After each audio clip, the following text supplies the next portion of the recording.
믿음은 하나님의 말씀을 들은 것에서 옵니다.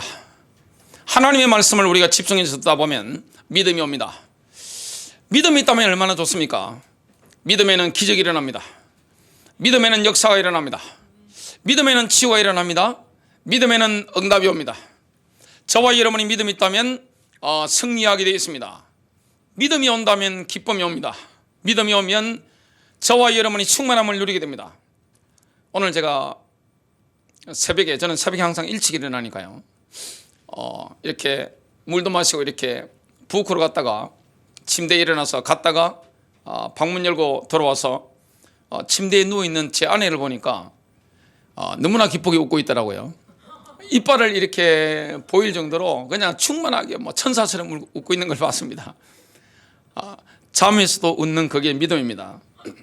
여러분 잠자리에서도 저와 여러분이 행복하고 그렇게 살아가는 겁니다. 만일 제 아내가 침대에서 자고 있으면서 인상 쓰고 있고 이빨 갈고 있고 울고 있으면 슬피 곡소리하면 얼마나 집안이 어렵겠어요? 여러분 믿음이 있으면 승리합니다. 저와 여러분의 마음에 내 영에 하나님의 음성이 들리면 영음이 들리면 믿음이 옵니다. 두려움이 사라집니다. 어둠이 사라지는 거예요. 불신앙이 다 사라지는 겁니다. 능력이 나타나는 것을 우리가 경험하게 되어 있습니다. 이 믿음이 오면 반드시 통과해야 되는 게 뭐냐면 우리의 믿음은 입술로 고백되어야 됩니다. 내가 믿었으므로 말하였노라. 첫 번째입니다. 하나님의 구원 계획 속에서 믿음은 신앙 고백과 직접적으로 연관되어 있습니다. 성경적으로 볼 때 고백은 우리의 말을 하나님의 말씀과 체계적으로 일치시키는 것을 뜻합니다. 저와 여러분의 고백, 이 고백을 하나님의 말씀과 체계적으로 일치시키는 겁니다. 이게 얼마나 중요한지 모릅니다. 고백한다 이게 뭡니까? 하나님께서 그분의 말씀 안에서 말씀하시는 것처럼 우리의 입으로 말하는 겁니다. 하나님께서 말씀하시는 것처럼 나의 입으로 고백하는 겁니다. 여기에 뭐가 있습니까? 기름 부음이 있습니다. 대화의 능력이 있습니다. 저와 여러분의 고백을 듣는 사람, 말을 듣는 사람은 기름 부음이 임합니다. 능력이 나타나는 거예요. 지난주 화요일인지 수요일인지 부산에서 매일 밤 8시 기도에 참여하는 어떤 여자 성도님이 전화를 주셔가지고 말씀 듣는데 성령의 기름 부음이 강력하게 오더라면서 너무 감사했다는 거예요. 우리의 말에는 능력이 있습니다. 하나님의 말씀에는 능력이 있습니다. 주님이 말씀하시는 것처럼 우리가 하나님의 말씀대로 말을 한다. 이게 바로 고백입니다. 이걸 일치시키는 거예요. 그러면 기름 부음이 나타나고 창조의 능력, 회복, 평안, 하나님의 임재 이것이 있습니다. 그래서 시편 116편 10절에 보니까 내가 믿었으므로 말하였노라 이 고백을 합니다. 이걸 그대로 따와서 이 고린도서 4장 13절은 이렇게 선포합니다. 기록된 바 내가 믿었으므로 말하였노라 한 것 같이 우리가 같은 믿음의 영을 가졌으니 우리도 믿음으로 또한 말하노라. 여러분 말이 안 나온다, 내가 믿음이 있다고 하면서 말하지 않는다, 이거는 죽은 믿음입니다. 믿음이 있다면 반드시 우리의 입술로 고백될 수밖에 없는 겁니다. 믿음은 실제적인 겁니다. 믿음은 실체입니다. 믿음은 눈에 보이지 않는 것을 확신하는 겁니다. 내가 믿은 대로 되어질 것이기 때문에 정말 내게 온 믿음을 우리는 뭐합니까? 입술로 그대로 고백하는 겁니다. 성경은 우리의 입과 마음이 직접적으로 관계있다는 것을 말씀하고 있습니다. 우리의 입이 있죠. 우리의 마음이 있죠. 이거 약간 거리가 떨어지는 것 같지만 직접적으로 관계가 있습니다. 그래서 우리의 입술은 마음의 배수로 벨봅니다. 저와 여러분의 영성을 어떻게 알 수 있습니까? 교회에서 말고요. 여러분 집에서 어떤 말을 하는지 그것이 우리의 영성입니다. 어떤 집에 가보면요, 굉장히 말에 비린내가 나는 그런 집들이 있습니다. 그런 사업장들이 있습니다. 굉장히 어렵더라고요. 이번 주에 학교에서 선생님이 우리 막내딸한테 홍어 이야기를 했답니다. 홍어. 그러니까 학생들한테 부모님이 홍어 드시니? 그러니까 우리 집 부모님은 안 잡수십니다. 그러니까 고향이 어디야? 경상도입니다. 그러는 겁니다. 우리 딸한테 선생님 물어본 겁니다. 부모님이 홍어 드시니? 그러니까 우리 아빠는요 환장을 하고 드십니다. 잡수십니다. 그러는 겁니다. 그러니까 너희 아버지는 고향이 어디시니? 경상도입니다. 그러니까 이 선생님이 깜짝 놀라셨답니다. 왜냐? 경상도는 홍어를 먹지 않거든요. 제가 목회하다 보니까 워낙 호남 분들하고 많이 어울리다 보니까 차려놓으면 목회의 기본이 뭡니까? 무조건 먹어야 됩니다. 먹다 보니까 중독이 돼버린 거예요. 우리 집에서는 홍어 먹으려면 저 베란다라든지 안 되면 옥상 같은 데 가서 먹어야 됩니다. 숨어가지고 이렇게 냄새 나기 때문에 그런 상한 냄새, 썩은 냄새를 다 싫어하기 때문에 다 도망가 버립니다. 우리가요 말에 이 성령의 역사가 없다. 악한 영이 묻어놓으면 어떻게 됩니까? 그 냄새가 옷에 다 배어 있어요. 건물의 공간에 다 배어 있는 겁니다. 내 영혼에 배어 있는 겁니다. 생선 굽고 나면 비린내가 배어 있는 것처럼 이 어떤 집이나 어떤 사업장이나 어떤 현장들 가보면 이 비린내가, 말의 비린내가 쫙 배어 있는 데가 있습니다. 얼마나 어렵겠어요? 저와 여러분의 말을 하나님의 말씀과 일치시키게 됩니다. 마태복음 15장 18절 19절 그러나 입에서 나오는 것들은 마음으로부터 나오나니 이것들이 사람을 더럽히느니라. 마음에서는 악한 생각과 살인과 간음과 음행과 도둑질과 거짓 증언과 모독이 나오느니라. 마음속의 믿음과 입의 고백을 로마서 10장 8절부터 10절은 동일하게 강조합니다. 그러면 무엇을 말하느냐? 말씀이 내게 가까워 내 입에 있으며 내 마음에 있다 하였으니 곧 우리가 전파하는 믿음의 말씀이라. 내가 만일 내 입으로 예수를 주로 시인하며 또 하나님께서 그를 죽은 자 가운데서 살리신 것을 내 마음에 믿으면 구원을 받으리라.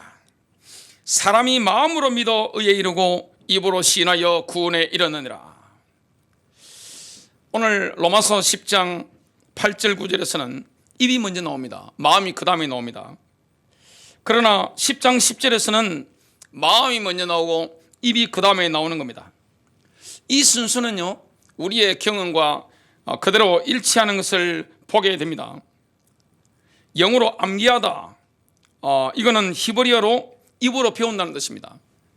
우리가 암기하려면 뭐 해야 됩니까? 입으로 해야 됩니다. 우리가 뭘 하든 암기하려면 반드시 입으로 이렇게 하면서 배우게 되는 겁니다. 제가 초등학교 2학년 때가 기억이 납니다. 워낙 제게 그때 메시지로 다가왔기 때문에 학교 선생님이 여자 선생님이었습니다. 얼마나 학생들에게 애정이 많으신지 오늘 구구단 모내오면 한 명도 집에 못 간다 선언을 하신 거예요. 와, 저는 그때 초등학교 2학년 때 1시간 산을 몇 개 넘어가지고 걸어서 갔습니다. 그러면 어떻게 돌아갑니까? 어두워지면. 그러니까 애들이 안 오니까 부모님들이 사방에서 몰려오신 거예요. 우리는 뭐 하고 있었나요? 그 시간에 책상 위에 무릎 꿇고 올라가가지고 외우고 있는 겁니다. 한 명이라도 구구단을 못 외우면 집에 못 가는 거예요. 그래서 그때 완벽하게 우리가 다 터득했잖아요. 지금도 자다가 벌떡 일어나면 77이 그러면 아마 태풍이 쳐도 49 나올 겁니다. 아마 초등학교 2학년 때 워낙 빡세게 해서 우리가 뭐 해야 됩니까?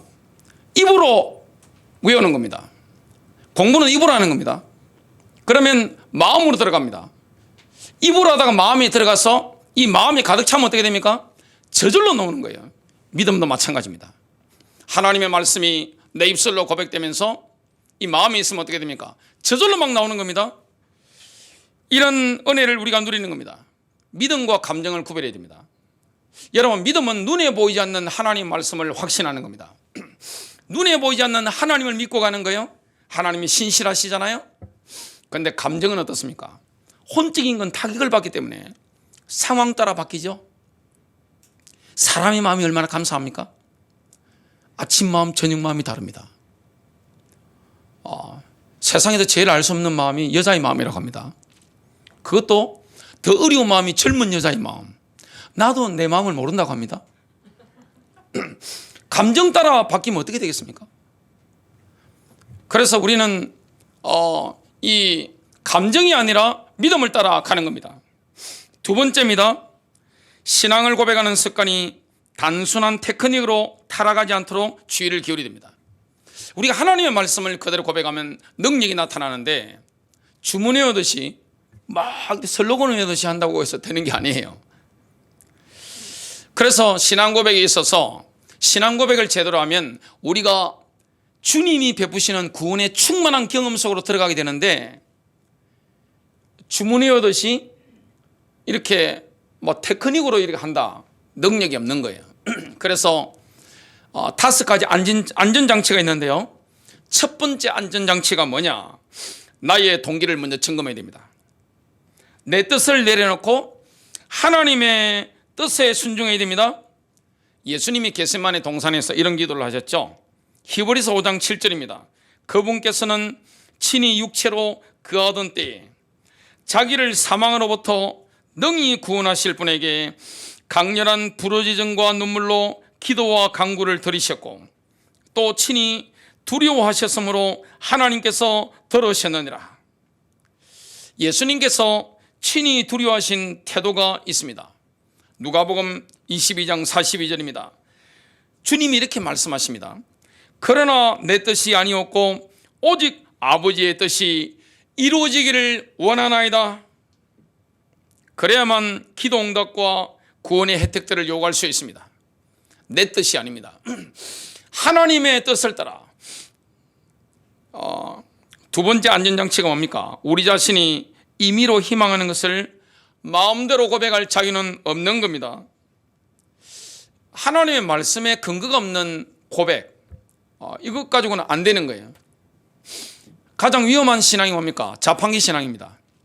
내가 넣었더니까 이게 하나님이 이렇게 막 주시고, 그게 아니에요. 내 임의로 할 자유가 사실은 없습니다. 그게 내게 도움이 안 되기 때문에 그렇습니다. 세 번째 안전장치는 뭡니까? 성령님께서는 우리가 어떤 일이라든지 상황들을 딱 만났을 때 승리할 수 있는 그 말씀으로 인도합니다. 그래서 우리는 뭐 해야 됩니까? 성령님께 집중해야 됩니다. 그러면 하나님이 말씀을 주시는 겁니다. 내가 고백하고 승리할 수 있는 그 말씀을 주시는 거예요. 하늘 보좌에서 옵니다. 나의 영이 거듭났다면 그 음성이 내 양심에 들리게 되는 겁니다. 로마서 8장 14절입니다. 무릇 하나님의 영으로 인도함을 받는 사람은 곧 하나님의 아들들이니라. 네 번째 안전장치가 있는데요. 우리는 하나님의 초자연적인 은혜와 권능에 의존해야 됩니다. 이걸 멈추면 안 됩니다. 하나님의 은혜를 우리가 의지해야 됩니다. 은혜에 의해서 믿음을 통해 에베소서 2장 8절이죠. 항상 은혜를 의지해야 됩니다. 그러면 믿음이 오는 겁니다. 다섯 번째 안전장치가 뭡니까? 우리의 감각과 하나님의 말씀이 충돌할 때가 있습니다. 이때 어떻게 됩니까? 눈에 보이는 것과 하나님의 말씀이 충돌한단 말이죠. 그러면 눈에 보이는 걸 따라가면 안 되는 겁니다. 조지 물러가 처음에 기도할 때 전문가들의 말을 들은 겁니다. 자꾸 눈에 보이는 걸 따라간 겁니다. 판판이 기도 응답에서 미끄러진 겁니다. 안 되더래요. 그 다음부터 철저하게 뭘 의지했느냐? 하나님의 말씀을 고백하면서 따라가니까 기도 응답이 오더라, 이 고백을 했습니다. 저와 여러분이 뭘 따라가야 됩니까? 나의 상황과 눈에 보이는 이런 것들이 하나님의 말씀과 충돌할 때가 있습니다. 아니, 예를 든다면 가정복음을 하고 기도했는데 반드시 주 예수를 믿어라, 그리하면 너와 내 집이 구원을 얻으리라 말씀했는데, 집에 가보니까 어머니께서 이혼 소리를 내밀어 놓으신 겁니다. 황혼 이혼하시려고. 나 너 아버지 못 살겠다, 우리 어머니. 여러분, 하나님의 약속을 붙잡았는데 상황이 더 어려워질 때가 있습니다. 도저히 인간적으로 소망이 없을 때가 있습니다. 그때는 뭘 의지해야 됩니까? 말씀을 붙잡고 가야 되는 겁니다.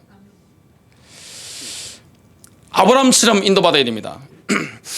항상 우리는 하나님의 은혜에 의존하는 겁니다. 이게 바로 믿음입니다. 로마서 4장 16절부터 21절. 아브라함은 우리 모든 사람의 조상이라.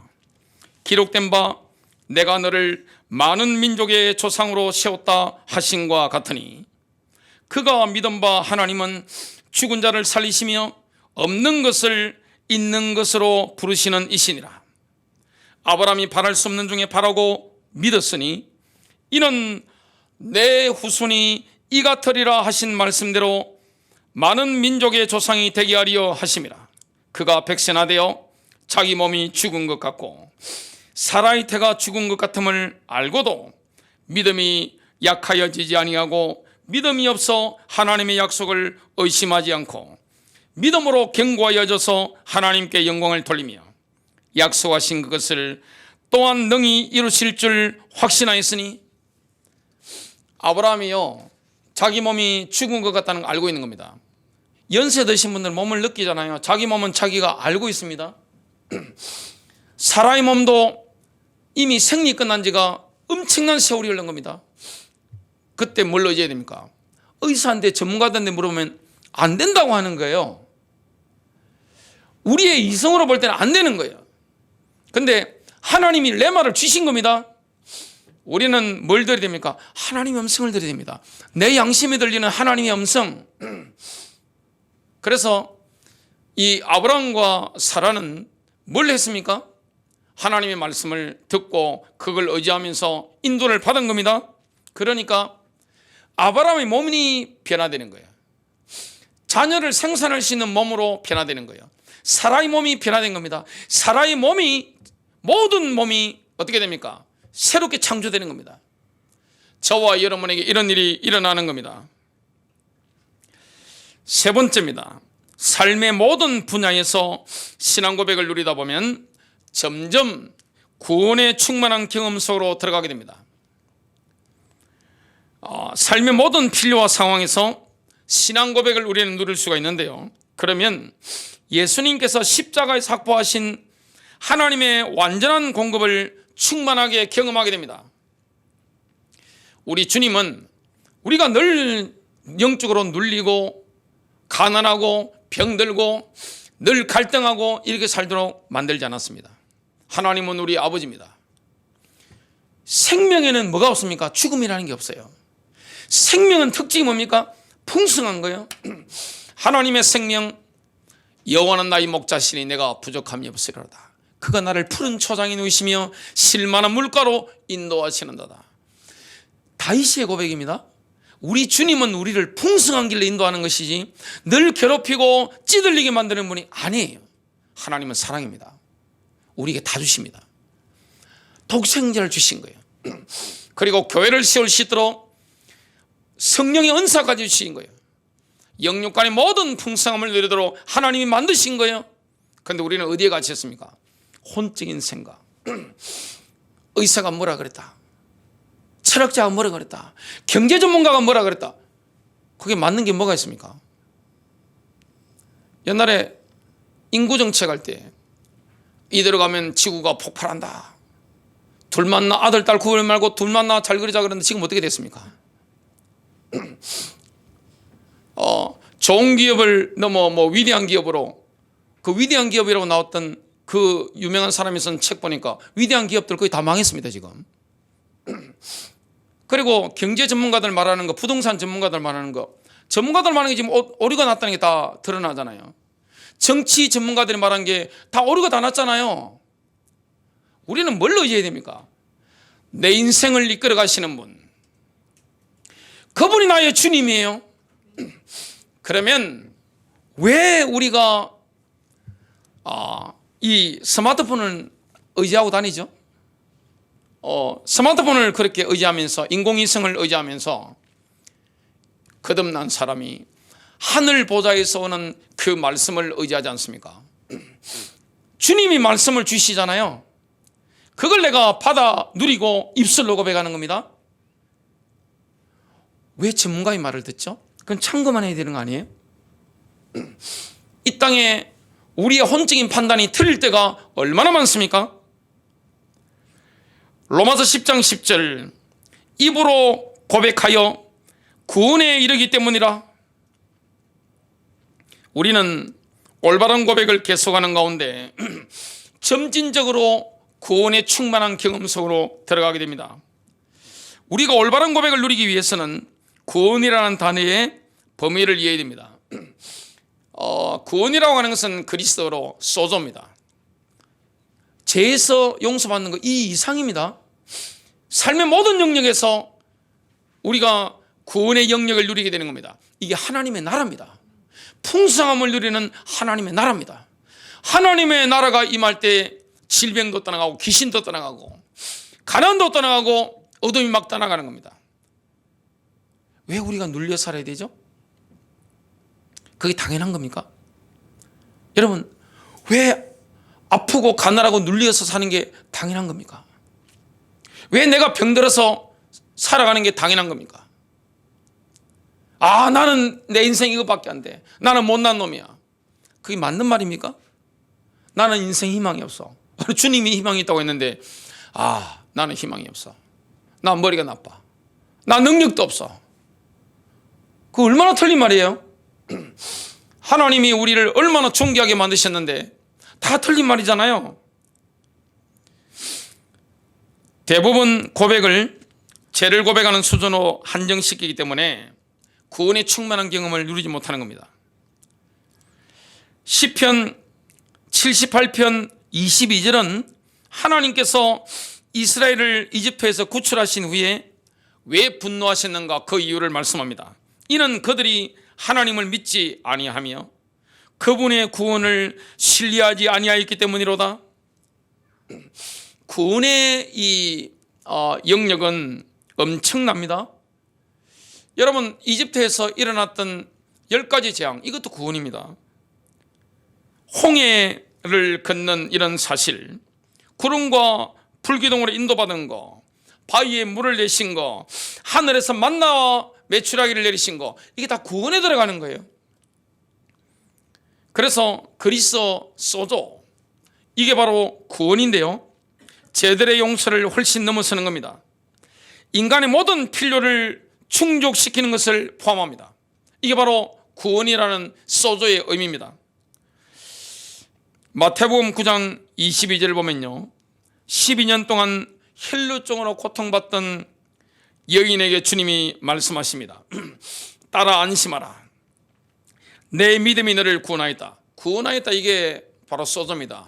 내 믿음이 너를 낫게 하였다 하시니 여자가 그 즉시 구원을 받으니라. 누가복음 8장 36절입니다. 여기 보니까 예수님께서 가다라에서 군단막이 들린 사람을 구출하여 바른 정신으로 딱 앞에 놨습니다. 그 일을 본 사람들이 마귀들에게 사로잡힌 그 사람이 어떻게 낫게 되었는가를 그들에게 말해 주더라. 이게 다 소주입니다. 어떻게 구원받았는지, 어떻게 낫게 됐는지. 주님은 우리에게 너무나 놀라운 풍성함을 주시는 겁니다. 생명의 풍성함. 내가 온 것은 양으로 생명을 얻게 하고 더 풍성히 얻게 하리 하심이니라. 여러분, 예수 생명이라는 것은 풍성함인 겁니다. 막 눌리고 위축되고 이게 아니에요. 풍성한 겁니다. 여기 창조가 있는 거예요. 여기 학생들이 있는데 여러분, 진짜 기도 생활 속에서 하나님 말씀을 암송해 보시기 바랍니다. 머리가 티불입니다. 완전히 하나님의 영이 임하는 거예요. 그리고 왜 아픈 걸 당연하게 생각하죠? 왜 여러분 경제적으로 위축된 걸 그걸 당연하게 생각하냐 말이에요. 뭘 고백해야 됩니까? 신앙 고백을 해야 됩니다. 믿음을 고백해야 되는 거예요. 우리가 고쳐야 되는 게 뭐냐면 어두운 어느 습관입니다. 저 옛날에 잘하는 게 뭐냐면 저 갖다 바르는 거 엄청 잘합니다. 말로 갖다 발라버리는 거, 독 설리는 거, 설교 시간 안 해도 제가 우리 애들한테 집사람한테 많이 했던 것 같아요. 그러니까 아이고 집사람이 무섭다 그러더라고요. 심장 아프다고 막 이렇게 하더라고요. 심장 약하니까. 저 같은 사람 심장은 엄청 튼튼하니까 빨리 돌이켜야 됩니다. 내게서 나오는 이런 어둠들, 왜 그런 말이 나오죠? 마음이 거기 있어서 그래요. 그래서 내 마음 심보를 고쳐야 됩니다. 내 마음보를 고쳐야 되는 거예요. 내 복장을 고쳐야 되는 거예요. 그래서 믿음이 와야 됩니다. 하나님의 말씀을 내 마음에 담아야 됩니다. 영으로 들어야 되는 겁니다. 그걸 고백해야 돼요. 왜 하나님의 생각이 높은데 낮은 내 생각으로 내 인생을 자꾸만 재단하고 낮추고 그렇게 살아야 됩니까? 주님이 어떻게 하시는지 한번 보겠습니다. 예수님께서 회당장 야이로의 딸을 살리셨습니다. 누가복음 8장 50절 두려워하지 말고 믿기만 하라. 그리하면 딸이 구원을 얻으리라 나왔습니다. 바울이 루스드라에 갔는데 모태로부터 절름발이었던 사람을 치유했습니다. 사도행전 14장 9절입니다. 이 사람이 바울이 말하는 것을 듣고 있을 때 바울이 그를 유심히 보니 그에게 치유받을 만한 믿음이 있는 것을 안지라. 이렇게 버렸습니다. 믿음은 이런 겁니다. 야고보서 5장 15절 믿음의 기도는 병든 자를 구원하리니 주께서 그를 일으키시리라. 믿음으로 드려진 기도는 아픈 사람을 고치게 되는 겁니다. 아픈 걸 당연히 여기지 마세요. 왜 약을 한 주먹씩 드시면서 하나님의 말씀의 약을 먹지 않습니까? 왜 우리의 완벽한 치료자이신 내 영혼력을 치유하시는 주님의 능력을 믿지 않습니까? 주님이 우리를 사랑하시잖아요. 모든 치유를 다 주시잖아요. 주님은 살아계십니다. 21세기인 지금도 공생애 때 사역하신 것처럼 주님은 성령으로 우리 인생에 역사하고 계시는 겁니다. 디모데후서 4장 18절 바울의 고백입니다. 죽기 전입니다. 주께서 나를 모든 악한 일에서 건져내시고 또 그의 천국에 들어가도록 구원하시리니. 이 구원이 뭡니까? 이 그리스말로 소조입니다. 하나님이 바울이 남은 생애뿐만 아니라 천국에 들어갈 때까지 모든 구출, 보호하심, 하나님의 공급하심, 이걸 고백하는 겁니다. 천국 갈 때까지 하나님이 나를 보호하시고 구출해 주시고 하나님 필요의 모든 것을 공급해 주신다. 이걸 고백하는 겁니다. 신앙 고백, 우리가 구원의 다양한 혜택들을 활용하는 길이 바로 고백입니다. 영음을 드려야 됩니다. 날마다 드려야 됩니다. 듣고 고백하는 겁니다. 사탄은 우리를 정죄합니다. 여러분, 사탄의 정죄에 넘어가 버리면 어떻게 됩니까? 신자가 모든 걸 다 잃어버리는 거예요. 죄의식이 얼마나 무섭습니까? 죄의식이 빠지게 만드는 거예요. 여러분, 죄의식이 빠져가 눈 개심칠해 뜨고 이래가지고 막 다니는 거, 그 믿음 좋은 거 아니에요. 아니, 예배를 마치고 나면 얼굴이 활짝해가지고 할렐루야 하면서 막 얼굴이 달덩이처럼 돼야지. 예배 마치는데 개심칠해 뜨고 죄의식이 빠져가 남도 눈도 못 마치고 그게 무슨 믿음입니까? 주님이 뭐라고 말씀합니까? 이걸 고백해야 되는 거예요. 로마서 8장 1절 그러므로 이제 그리스도 예수 안에 있는 자에게는 결코 정죄함이 없나니 그리스도 예수와 연합한 사람들은 더는 정죄를 받지 않습니다. 더 이상 정죄받지 않는 거예요. 내가 그리스도와 연합해 있다면 어떻게 마귀가 우리를 정죄할 수 있나요? 어렵게 됐는데 거절당한 상처, 부모로부터, 배우자로부터 거절당한 상처, 다른 사람들로부터 거절당한 상처, 이게 올라올 때는 뭘 고백해야 됩니까? 주님이 나를 받아들이셨다. 로마서 5장 8절입니다. 우리가 아직 재현되었을 때 그리스도께서 우리를 위하여 죽으심으로 하나님께서 우리에 대한 자기의 사랑을 확정하셨느니라. 에베소서 1장 6절, 이는 하나님께서 그 사랑하시는 이 안에서 우리를 받아들이신 그의 은혜의 영광을 찬양케 하려 하심이니라. 내가 병들었을 때 뭘 고백해야 됩니까? 베드로전서 2장 24절, 그가 채찍에 맞음으로 너희는 나음을 얻었나니. 예수님께서 나의 연약함을 담당하셨습니다. 나의 질병을 짊어지셨습니다.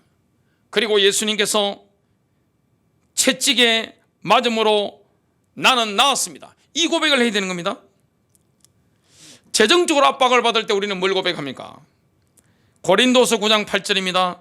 하나님이 능히 모든 은혜를 너희에게 넘치게 하시나니 이는 너희로 모든 일에 항상 모든 것이 넉넉하여 모든 착한 일을 넘치게 하려 하심이라. 네 번째입니다. 올바른 신앙 고백은 우리를 우리의 대제사장이신 그리스도께 직접적으로 연결시켜 버립니다. 압박이 가해질 때마다 올바른 신앙 고백을 붙잡게 되면 예수 그리스도의 신실하심과 지혜와 예수 그리스도의 권능을 경험하게 됩니다.